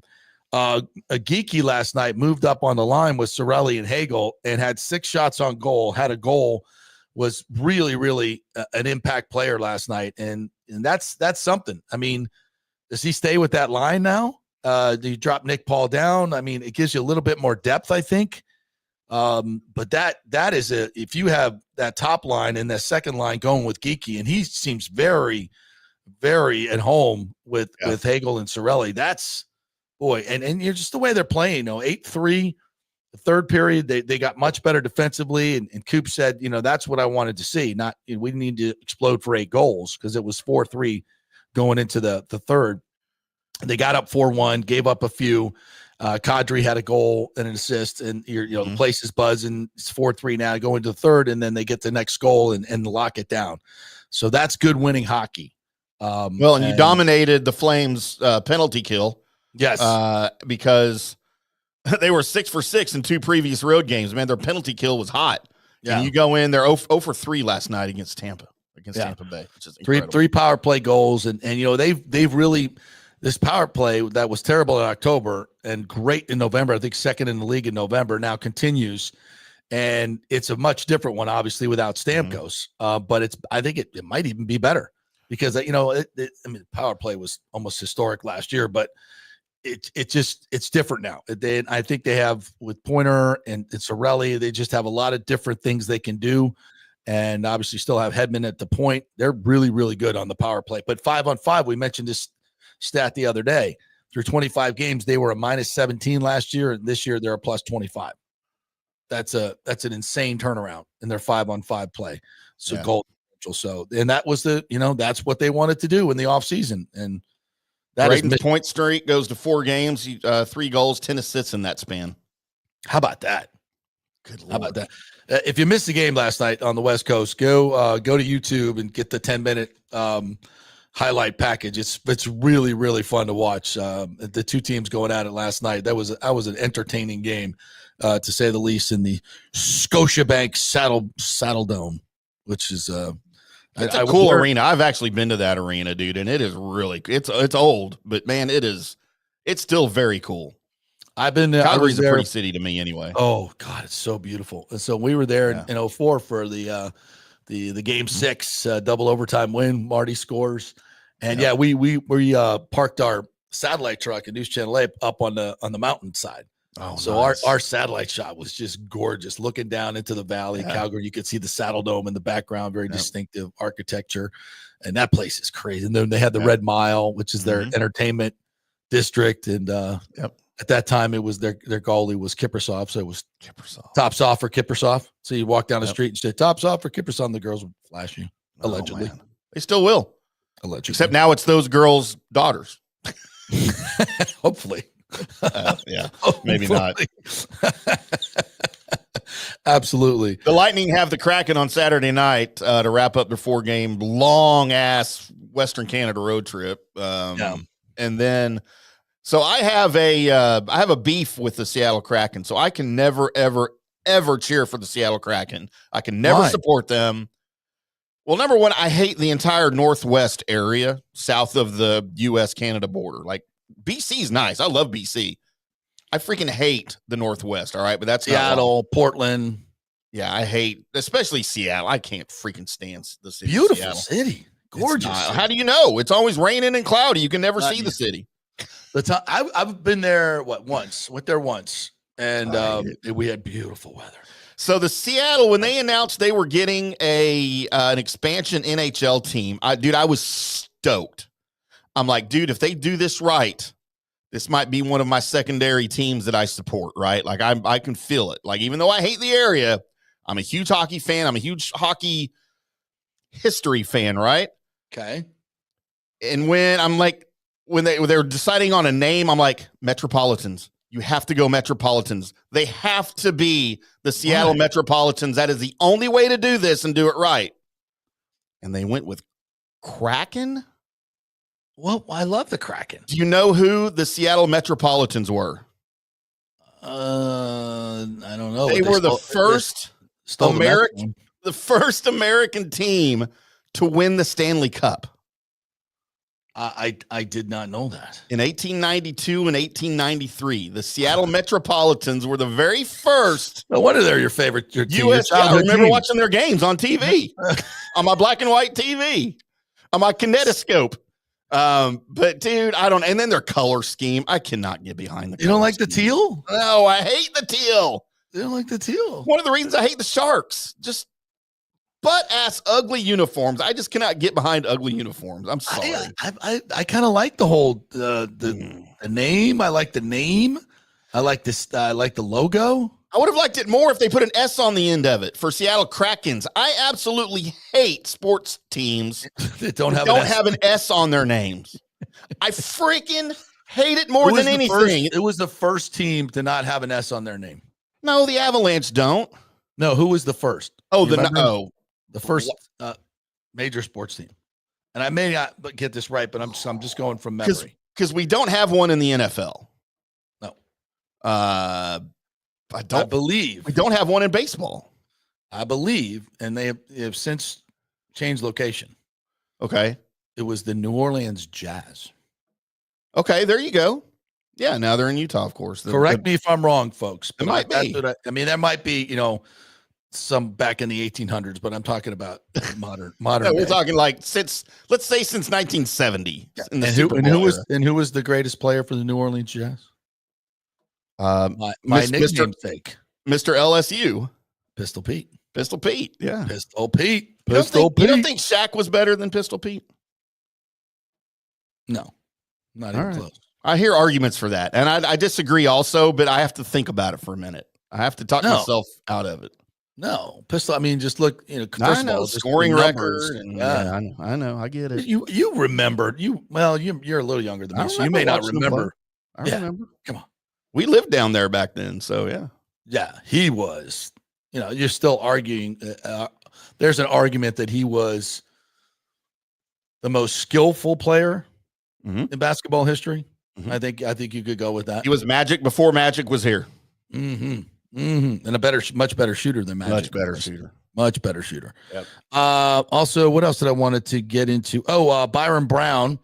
Alex Golish said yesterday, USF head football coach, that he may start against San Jose State in the Honolulu Bowl on Christmas Eve, which that is great. But what it means more is that he's probably staying around and not going into the portal and playing for USF next year. So that's big news. Big news. Not assured of it, but that's pretty damn big news. So good for USF, and I'll be looking forward to they need to finish strong. They need to finish strong after that very disappointing performance against Rice. All right, we'll take a quick break. When we come back, Tito is ready in the bullpen. There. Fit off is there. It happens. Yes, it happens. We will be talking fantasy football. I will relive my championship over one John Smoltz. I was heckling him yesterday about that as he lost his first match out at the Pro Cup as well. I'm like, I put you in a tailspin, baby. I put you in a tailspin. It happens. So we'll do that when we come back. Stay with us. Old Hurricane Helene put a hurting on Tampa Bay, and for many of you, the rebuild will be a long process. You must beware of unscrupulous contractors offering up quick fixes for incredible prices. It's a scam. So go with long-standing, reputable companies like Third Generation Plumbing and AC. My friend John Rodriguez has been serving Tampa Bay since 1995 with hundreds of 5-star reviews. If you need a new AC system or any home repairs from Helene, they will work with insurance companies to get you taken care of quickly, expertly installed, of course, and a 1-year maintenance plan and 10-year warranty included on all AC units. 0% financing for 60 months. Contact them at thirdgenerationplumbing.com or 813-961-8024. That's 813-961-8024, thirdgenerationplumbing.com. So many of our Tampa Bay neighbors are finding out the hard way from Hurricane Helene that homeowners insurance does not cover flood damage. You must have flood insurance. It's a separate policy. Immediately call Italiano Insurance at 813-877-7799, and they will shop around to find the best policy before rates go up. Lock it in. Over 60% are underinsured in Florida, or you're not getting your discounts that you're entitled to. So do an insurance checkup at Italiano, and they could save you thousands of dollars. Italiano will make sure you're with a highly rated insurer, so there are no surprises in your time of need. Our hearts go out to all our neighbors devastated by Helene. These are the times we're proud to protect all the pieces of your life. Italiano Insurance, 813-877-7799. Hey, it's football season, and we welcome back the Gator Report every Monday and Friday, sponsored by the Jeeves Law Group, Jeeves lawgroup.com. Just go to the website. You can contact them through there. Scott Jeeves is a tremendous, aggressive attorney and a big Gator fan, so we appreciate him supporting this show and, of course, your Florida Gators. They are local, they are trusted, and they get results. Whether it's personal injury or anything else, any law matter at all, it's the Jeeves Law Group, Jeeves lawgroup.com. Give them a call. Tell them JP sent you. Ciao, Paolo Tini here, owner of Caffè Paradiso, one of South Tampa premier traditional Italian restaurant. We were recently voted number 3 on Open Table list of Tampa Bay's top 10 restaurants. We're very proud of that because we take great care of preparing each dish by hand with homemade sauces, pastas, only the freshest local ingredients.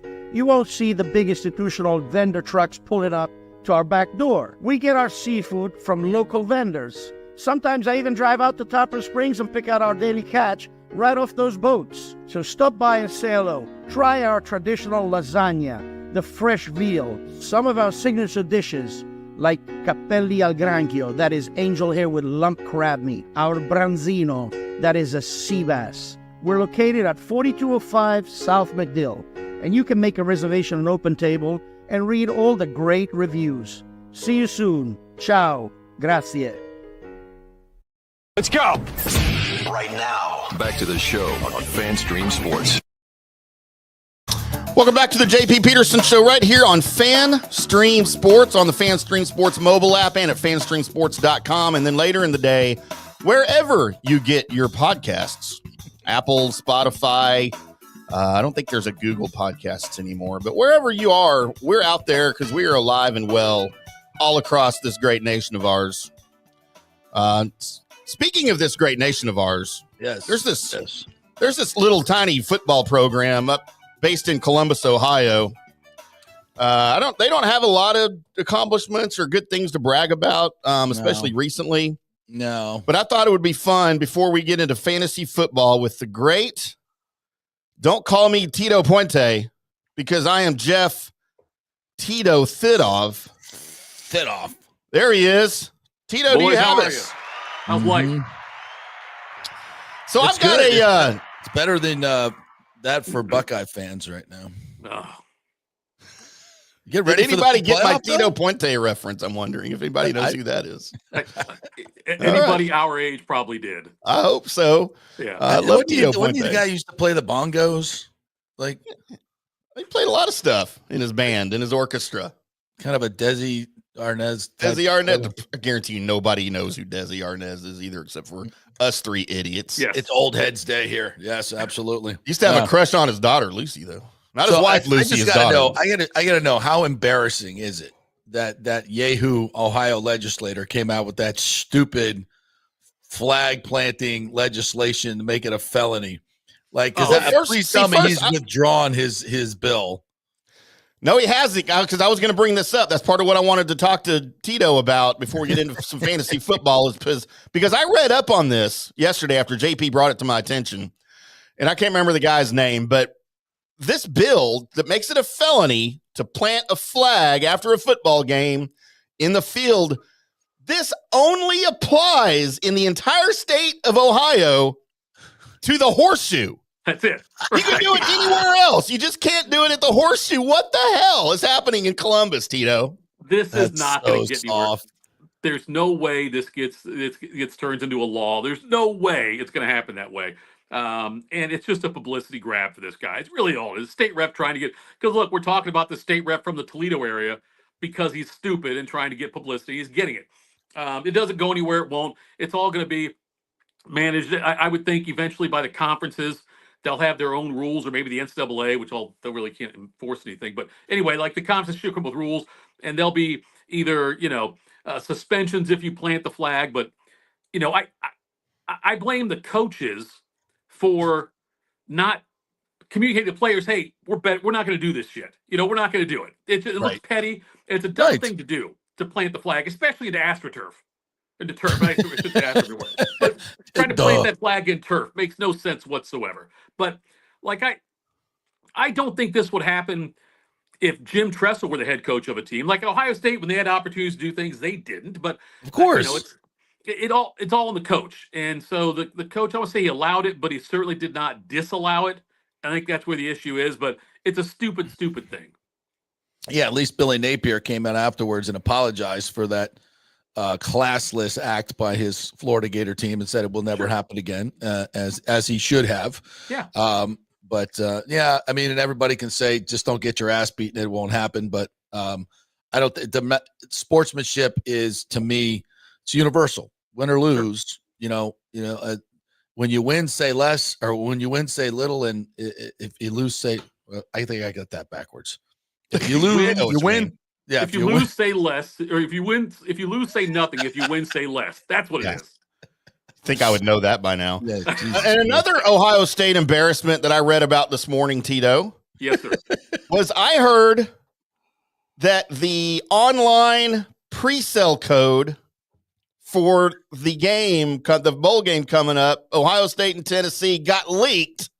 And Tennessee, I have two issues here. Tennessee found out and bought up a big chunk of the Ohio State tickets. Yes. However, I think the bigger story here, the lead got buried, because the lead here is the promo code was OSUFB.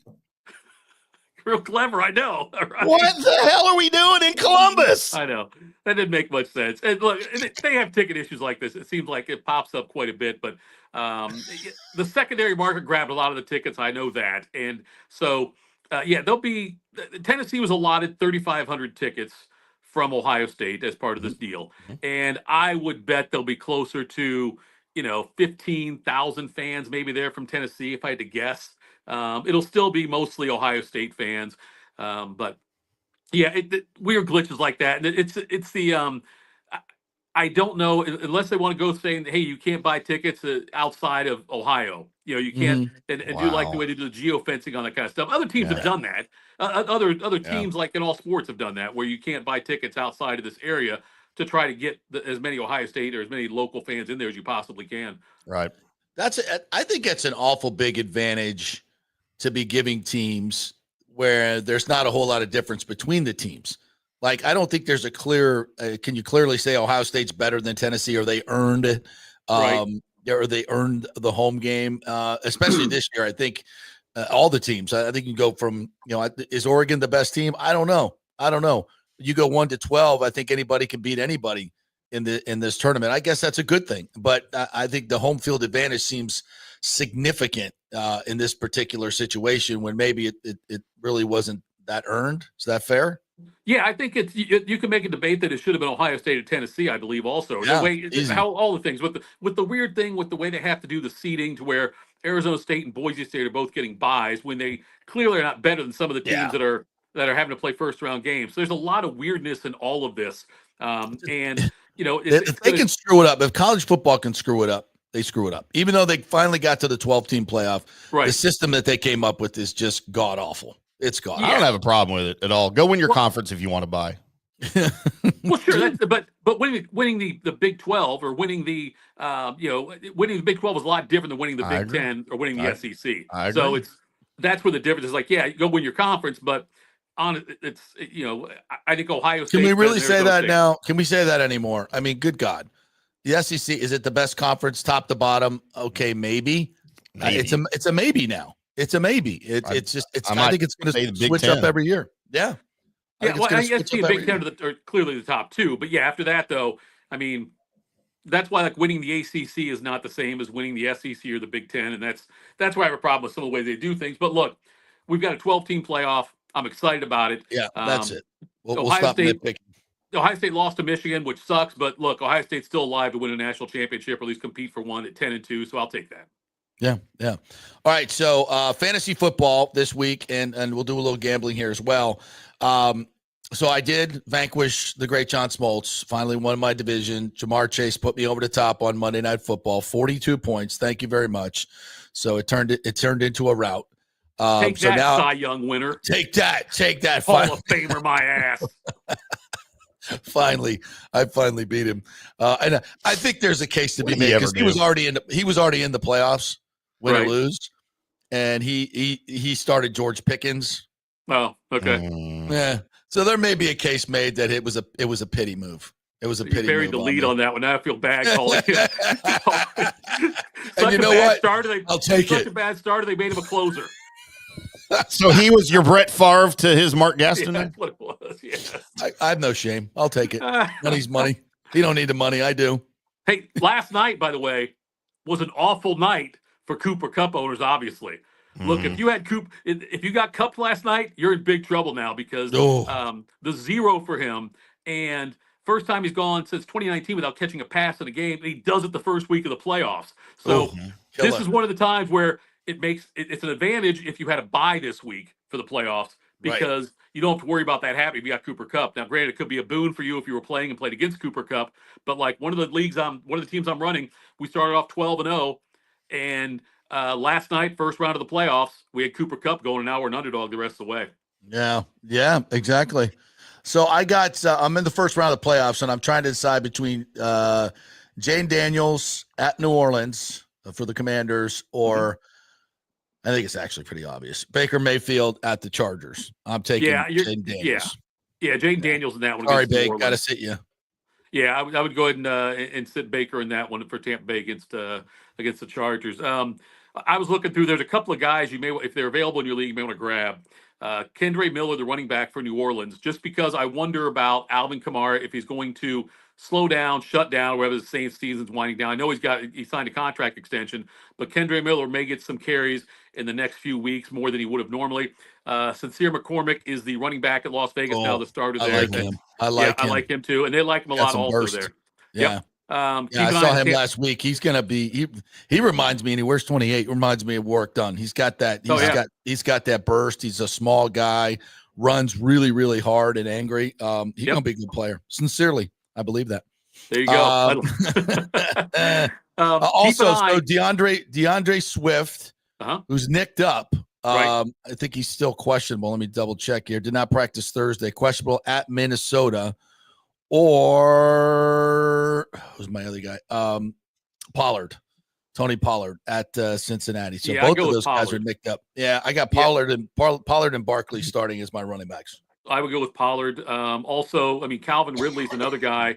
Look, he's got 80 targets in his last 9 games. He goes against Cincinnati this week, obviously, and Cincinnati's defense is very bad. So Ridley had 12 targets last week, but only 7 catches for 59. But Ridley's someone else you can look at if you look to pick somebody up. Also, Mike Williams from Pittsburgh is another guy that I like, just because the next few weeks we've got this span of this tough run where they're playing like the Eagles, they got the Ravens, they got the Chiefs, they got like the 3 games in 10 or 11 days thing. And I think they're going to be very cautious with Pickens as far as bringing him back. He's got a grade 2 hamstring strain. They want to get him healthy for the playoffs. So Mike Williams, this could be an opportunity. I'm not promising he'll be great, but that's somebody though who could see an uptick in production with Williams, with Pickens being out, and the Steelers with so many games in so few days, and they could be playing behind.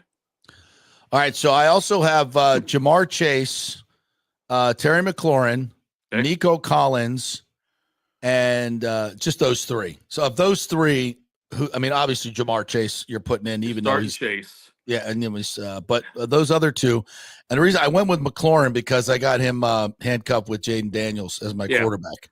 I think it's close with Collins on that one. I would go with him though because of the stack. Yeah, be able to take him with Jaden, do that. I would say yes. I like that play right there. Even though Nico against Miami that he's God, he's so good. But he is. They've had a hard time protecting C.J. Stroud though, and Right. that could play a role in that as well. So I think Bradley Chubb's coming back also. I think for Miami in that game, so that could be could play a factor in the way they can pressure Houston as well.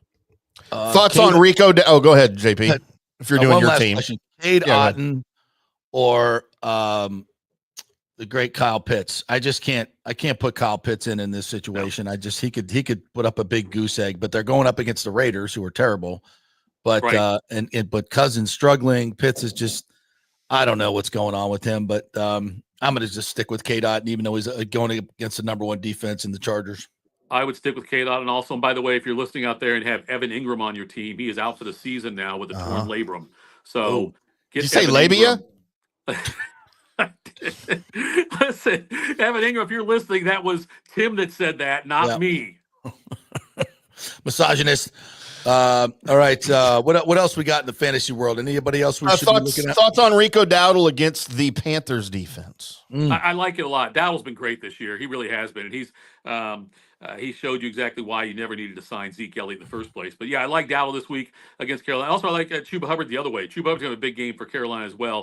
Dallas, we know, can't stop anybody. And Bryce Young's looked pretty decent the last few weeks. He's starting to run the ball a little bit. Dallas does not do a good job at defending running quarterbacks. So I can see Carolina putting points up, but I also think Dowdle's Carolina's going to focus on CeeDee Lamb, although everybody does and no one can stop him. But that should open up some lanes, though, for Rico.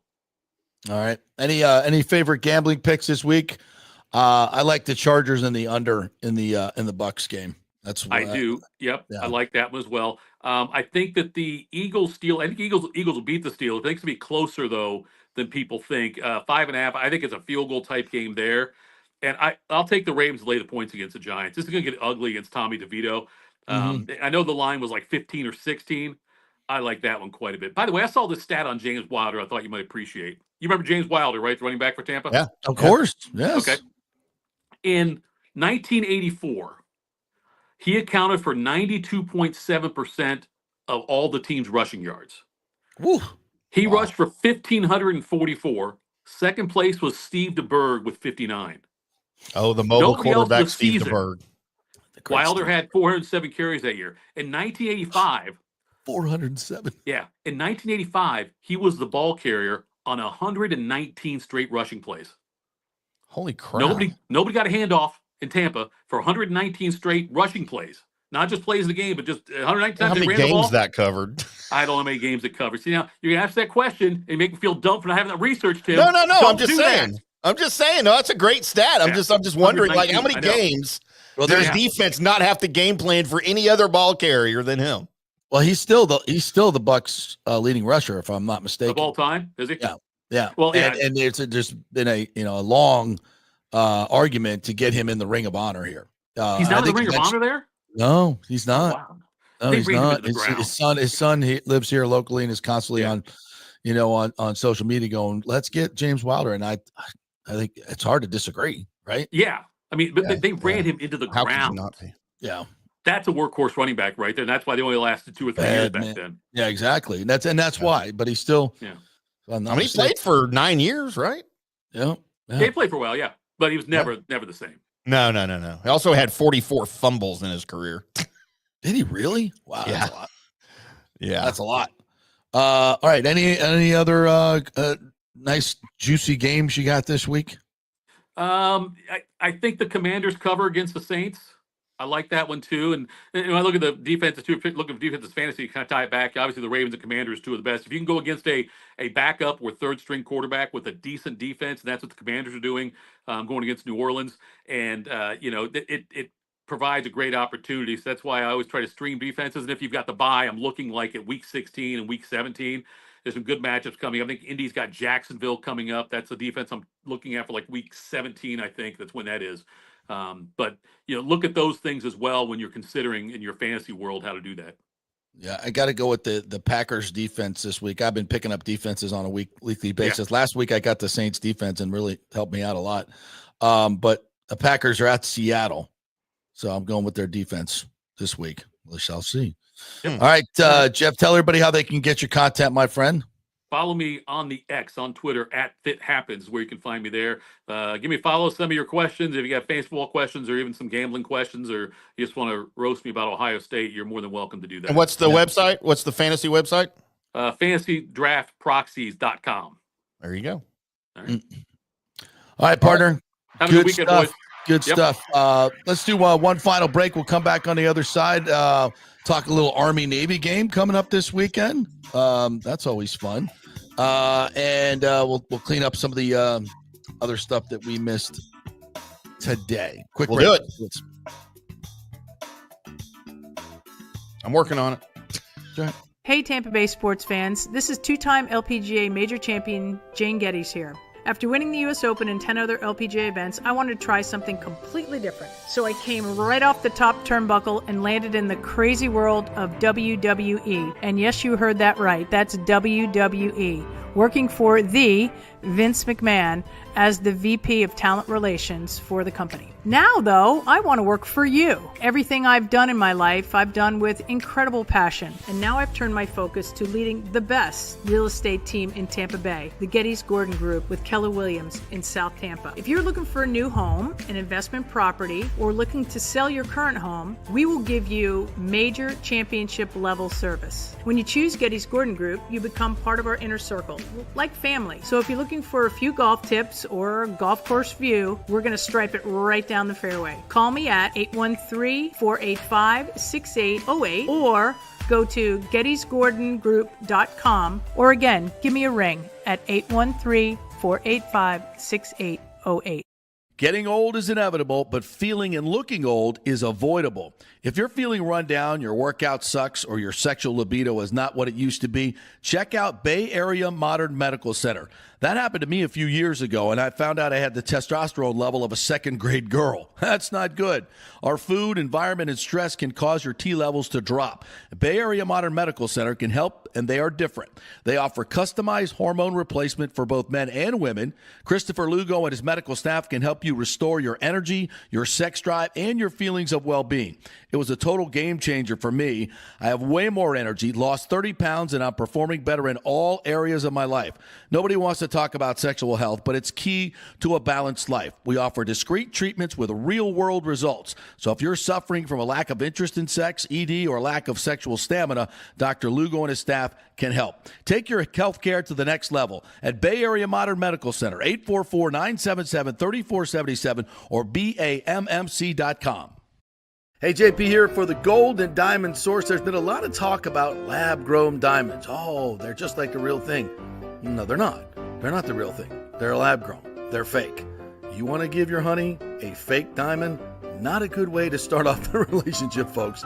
Take my word for it. Get the real thing, and no place better to shop than the Gold and Diamond Source. And remember, if you shop anywhere else, you don't know if it's real. You don't know what you're buying. The Gold and Diamond Source has been in business for over 40 years. Julie and Steve Weintraub, great benefactors in our community. You know it's real. It's the only place to shop. And if you're planning to purchase for the holidays, don't forget to take advantage of our layaway offer at the Gold and Diamond Source. You can reserve your favorite piece now and pay in easy installments, making your holiday shopping stress-free.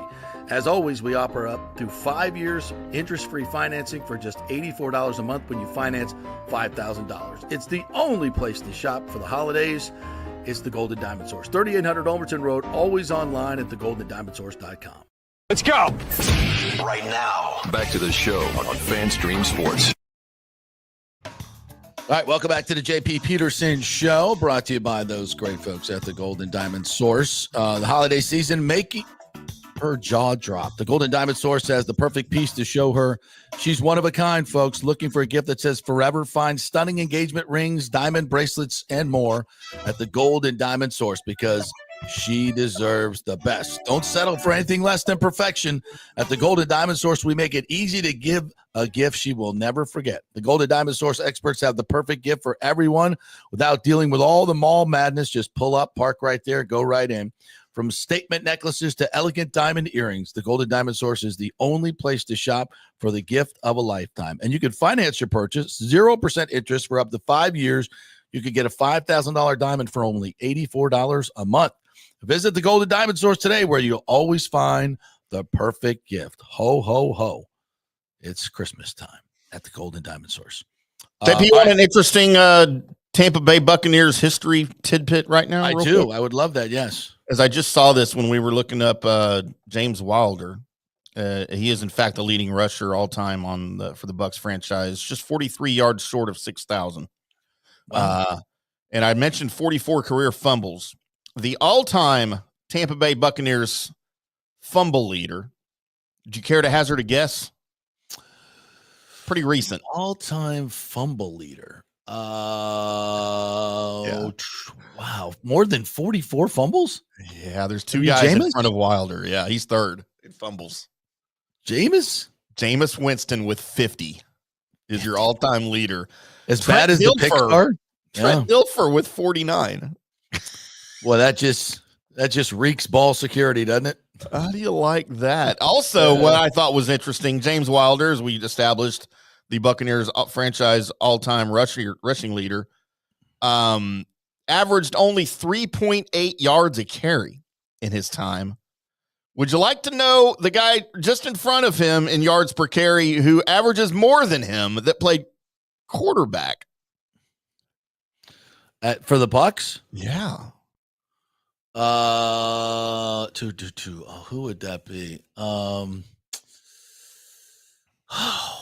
Jeff Garcia? This blows me away. For a 3.9 career average yard per carry for the Bucs, give me the head of Trent Dilfer. Trent Dilfer. Boy, he was bad. He was a really bad quarterback. Great dude now. Really turned his life around. He'll tell you this too. He was a sulking jerk when he was here. There was a lot of bad juju going on when Trent Dilfer was here. He wasn't liked in a lot of places that he played. Yeah. He was kind of a douchey guy. I mean, he won a Super Bowl, right? Yeah, but he when he left here, he totally changed his life. He became very religious, and that really turned his life around. And he's become just a really good dude. And I thought he was one of the best analysts ESPN's ever had. I thought he was so good breaking down games.